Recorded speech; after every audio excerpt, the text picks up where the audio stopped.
Boa tarde. 20º dia de uma história de amor da minha linda P. Contando agora a parte mais difícil, a terceira e última internação, que ocorreu do dia 26/8 a 19/20 no Hospital Bosque da Saúde, lá na Praça da Árvore. Marlene deu entrada lá na enfermaria e ela subiu para a UTI e como por causa desse coronavírus não poderia fazer visita e tudo, e o médico ia informar tudo só pelo telefone. E cada dia ele dava uma informação. Aí passada de uma semana, antes de uma semana da internação da Marlene,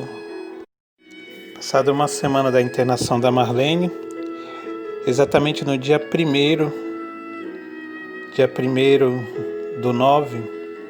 de 2020, fazendo uma ressalva. Ele estava proibindo a visita não porque a Marlene estava com Covid, mas era para a gente não levar o Covid lá para dentro para a UTI, porque tinha vários pacientes internados. Mas no dia 1º/9, o médico me liga, o Dr. Eric me liga, dizendo para mim ir lá no hospital. Era numa terça-feira, que a Marlene de quarta-feira não passava, e que estava liberada as visitas para chamar a família. Estou falando exatamente como ele falou. Aí eu já entrei em desespero, já avisei para os familiares dela, exatamente como o médico me passou.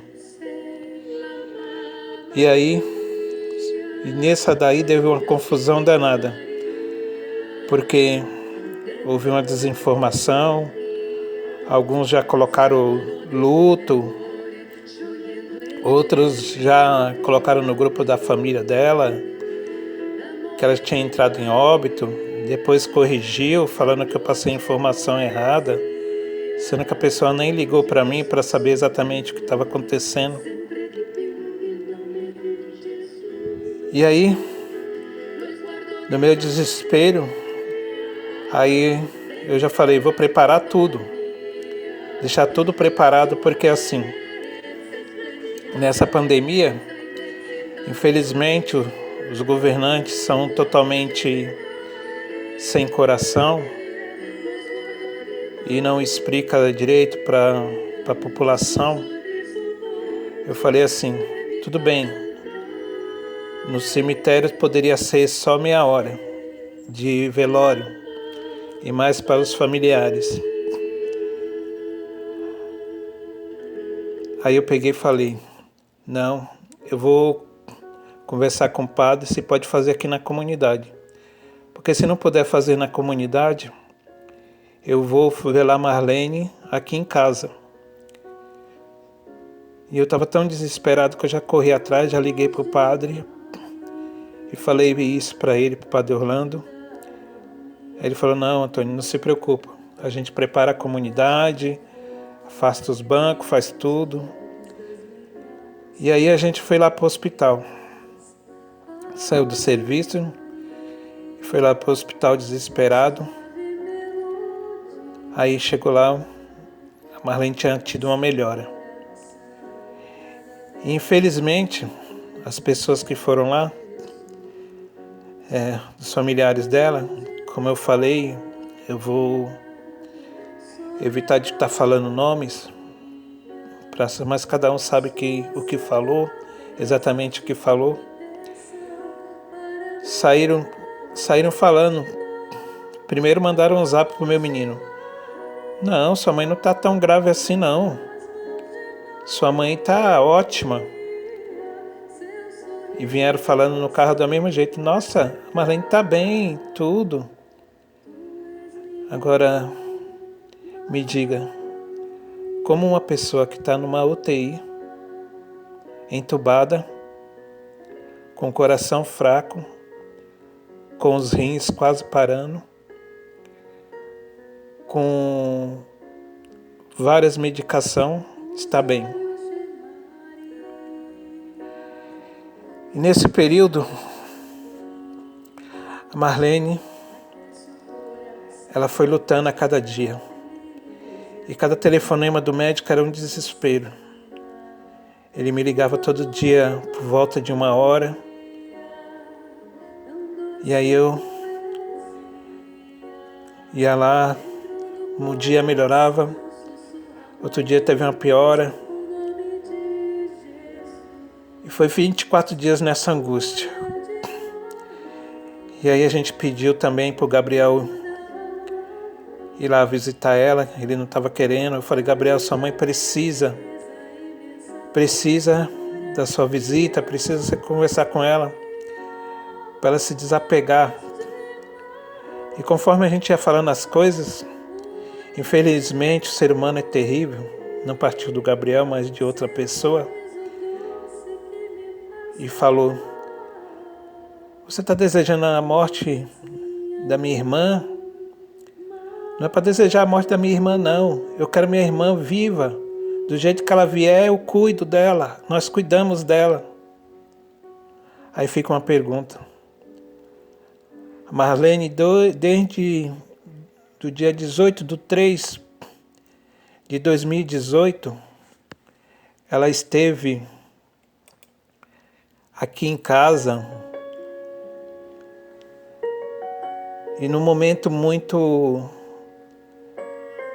Teve momentos bons, momentos ruins. E essa mesma pessoa que falou isso, teve um certo momento que a Marlene deu uma melhora, ela pegou e me entregou a chave que eu tinha feito para ela vir aqui só visitar a Marlene. Eu falei, não precisa fazer nada em casa, é só revezar uma com a outra, vim aqui visitar com a Marlene, conversar um pouco com ela. Aí devolveu a chave falando que a Marlene tá boa. E essa mesma pessoa falou que se ela saísse da UTI, do jeito que ela saísse, ia cuidar.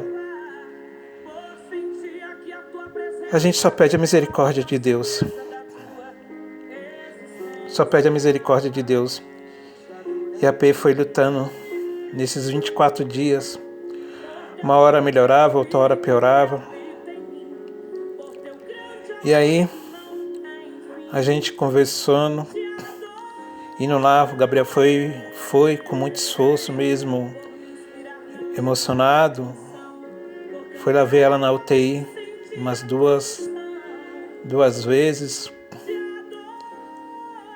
E eu falei, Gabriel, peça perdão para sua mãe, de tudo para poder ela libertar. Fala que você vai ficar bem. A mesma coisa eu falava, P, não se preocupe com as dívidas, que ela se preocupava com as dívidas que estava, do esforço que a gente fez para comprar o carro, do esforço que a gente fez para aprender a dirigir o carro para levar elas por todos os lugares.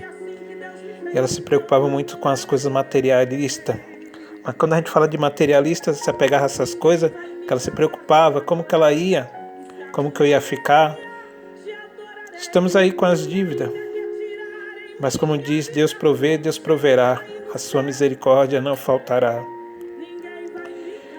E aí a gente foi nessa luta, falando também para os parentes dela ir lá, falar a mesma coisa, pedir perdão, falar para elas poder se libertar.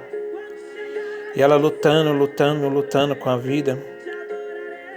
Acho que esperava também o irmão dela ir lá visitar ela. A gente pediu isso, para o irmão dela ir lá visitar, mas infelizmente ele não foi. Ir lá visitar, pedir perdão pela última vez em vida, a irmã. Mas se não foi nem na UTI, muito menos no velório, né? Mas isso é outro caso que a gente vai contar lá na frente. E aí a Marlene foi lutando. E nesse meio termo, logo quando ela se internou, eu fui conversar com uma colega minha, psicóloga. Ela falou: Antônio, muita força, muita energia. Mesmo as pessoas falando tudo que você está desejando a morte dela, Antônio. Mesmo as pessoas não estavam com ela, Antônio. Só você que estava do lado dela, Antônio. Só você que sabe. Só você e as pessoas que estavam perto de você sabem que passou. Não se sinta culpado, Antônio. Não se sinta desse jeito, meu irmão. Mas a gente é fraco. Muitas vezes a gente sentiu que podia fazer mais. E só vinha a lembrança que quando a Marlene ficou internada lá na Nossa Senhora do Rosário, nessa última vez, na segunda vez que ela ficou lá na Nossa Senhora do Rosário, aí tinha um enfermeiro lá, excelente enfermeiro. Na realidade, todos os pessoal da enfermagem lá na Nossa Senhora do Rosário cuidaram muito bem da Marlene. E eu acho que se ela estivesse lá seria outro patamar, mas infelizmente a gente não pode determinar tudo. E ele falava para mim, quando eu podia ir, porque eu tinha que continuar trabalhando, aí o dia que eu passava lá, ele falava: Senhor Antônio, com o senhor aqui, a Marlene melhora 100%. Ela tem uma melhora de 100%. Com o senhor aqui, ela melhora 100%. E aí a gente pensou: meu Deus, Marlene, se todo o tempo na UTI, só eu fazendo só essas pequenas visitas, porque depois que o quadro dela piorou, eles liberaram a visita. Eu queria estar do lado dela, do mesmo jeito, falando para ela. Pouco tempo que eu ia lá para só fazer oração para ela, passava a unção do enfermo. O padre gravou até uma bênção para ela, e a gente passou essa bênção para ela, Padre Orlando.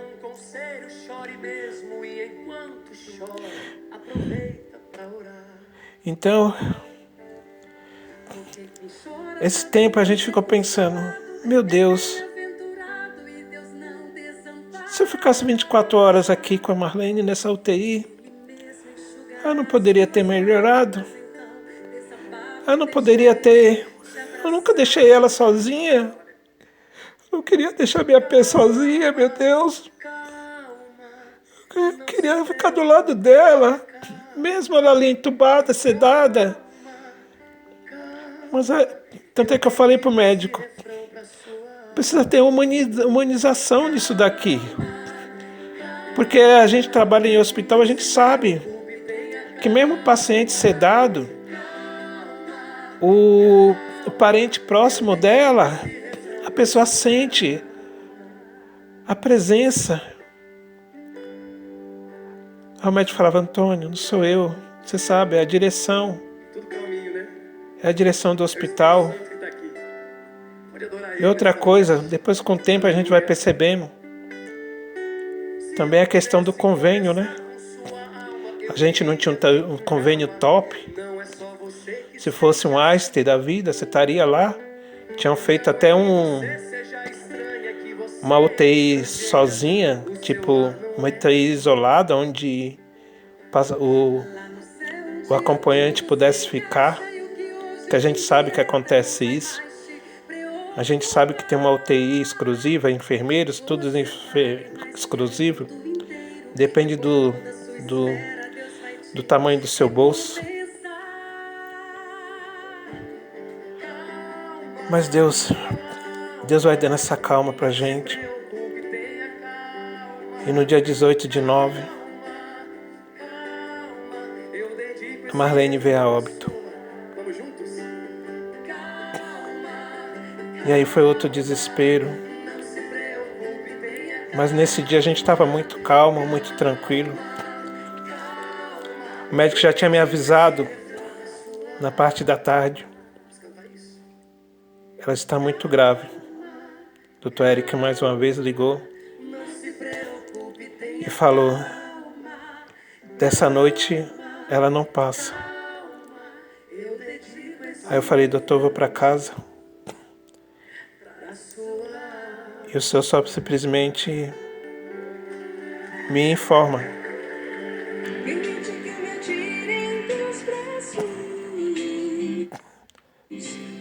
Porque deixa que eu te entregue o meu cansaço. Permite que porque eu simplesmente não vou querer ver a Marlene sofrendo. Aí a médica liga. Não liga. Ela pede para o pessoal da recepção ligar para mim ir lá. Aí eu falei para ela: eu não vou sem saber o que é, porque eu já sabia. Eu já tinha sentido no meu coração que a Marlene tinha partido. Aí a menina retornou para a médica e ela pegou e falou: Sr. Antônio, é que eu não queria falar pelo telefone, queria falar pessoalmente. Aí eu fui até bruto com a médica, peço perdão para ela. Mas eu falei: doutora, essas coisas eu já sei, não precisa me dar, eu trabalho no hospital, essas coisas quando eu sinto.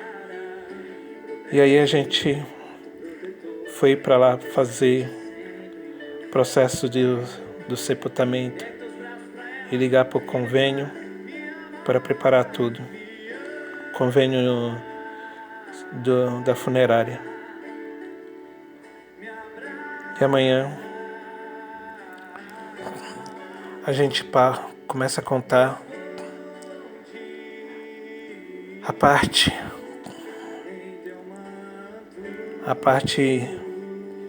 difícil do velório da minha linda P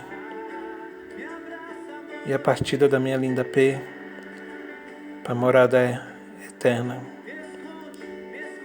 Mas nesses 50 dias a gente está firme na fé, na graça de Deus, nas orações de tantas pessoas e no conforto dos meus familiares, da ajuda dos meus familiares. Uma boa tarde a todos, paz e bem, fique com Deus e continue em oração, curta, compartilhe, divulgue, que a gente está contando a história de amor. Infelizmente nessas histórias de amor tem percalços, mas a gente torce para o amor, que os casais possam se unir e falar mais do amor e não proclame mais a violência, que o mundo está muito violento, principalmente com as mulheres. A gente precisa falar quando a gente encontra uma mulher especial e linda, como é a minha linda P.